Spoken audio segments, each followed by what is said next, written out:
Hello everyone, welcome to my channel. So guys, आज हम MSc second semester inorganic chemistry का topic ले रहे हैं, न्यूक्लियर फिशन प्रोडक्ट। तो मोस्ट टाइम टॉपिक है, हमेशा एग्जाम में आते रहते हैं, तो इसको आपको अच्छे से कंप्लीट करके जाना है।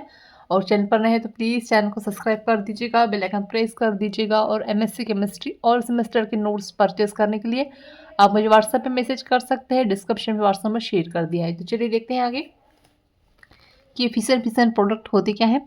तो न्यूक्लियर फिशन के उत्पाद रेडियोधर्मी परमाणु टुकड़े और ऊर्जा है जिनमें शामिल है।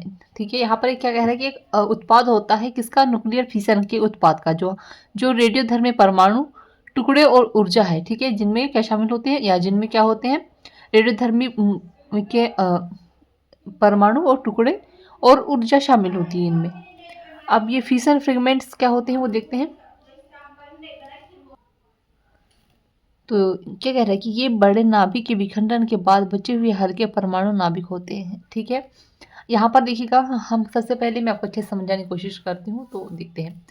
यहाँ पर देखिए, सबसे पहले हमारे पास एक वर्ड है फिशन। ठीक है, अब इसके अंदर ना परमाणु होते हैं, परमाणु की क्या होते हैं, छोटे छोटे टुकड़े होते हैं और एनर्जी होती है। ठीक है, इनके अंदर। ठीक है, जो रेडियोधर्मी होती है, रेडियोधर्मी परमाणु होते हैं और परमाणु के टुकड़े और ऊर्जा होती है। इतनी बताई समझ में। ठीक है, अब यहाँ पे फिशन फ्रेगमेंट्स के होते हैं, तो ये क्या होते हैं इसके बारे में जानेंगे। तो ये कह रहा है ये बड़े नाभिक, जो बड़े नाभिक होते हैं उनके विखंडन के बाद जब नाभिक का टूट जाते हैं तो उनमें जो बचे हुए हल्के परमाणु नाभिक होते हैं, ठीक है, तो वे अत्यधिक अस्थिर होते हैं, अनस्टेबल होते हैं और रेडियोधर्मी क्षय से गुजरते हैं। ठीक है, आ रहा है समझ में।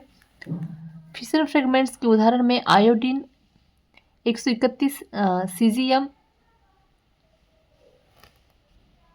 137 और स्ट्रोटियम 90 शामिल है। ठीक है, अब हीट एनर्जी नाभिक की गतिज ऊर्जा उष्मा ऊर्जा के रूप में मुक्त होती है। ठीक है, गामा रे क्या होते हैं यहाँ पर, ये विद्युत विखंडन विकिरण का एक ऊर्जावान रूप है और ये न्यूट्रॉन होते हैं। विखंडन के टुकड़ों के साथ कुछ न्यूट्रॉन भी निकलते हैं। ठीक है, जब क्या कहता है यहाँ पर, जब ये टुकड़ों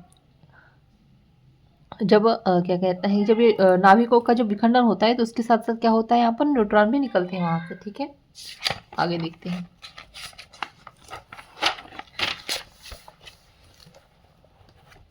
अब परमाणु ऊर्जा संयंत्र में विखंडन से उत्पन्न ऊष्मा का उपयोग भाप बनाने के लिए किया जाता है और टर्बाइनों को घुमाकर बिजली उत्पन्न की जाती है। ठीक है, उत्पन्न करती है या की जाती है।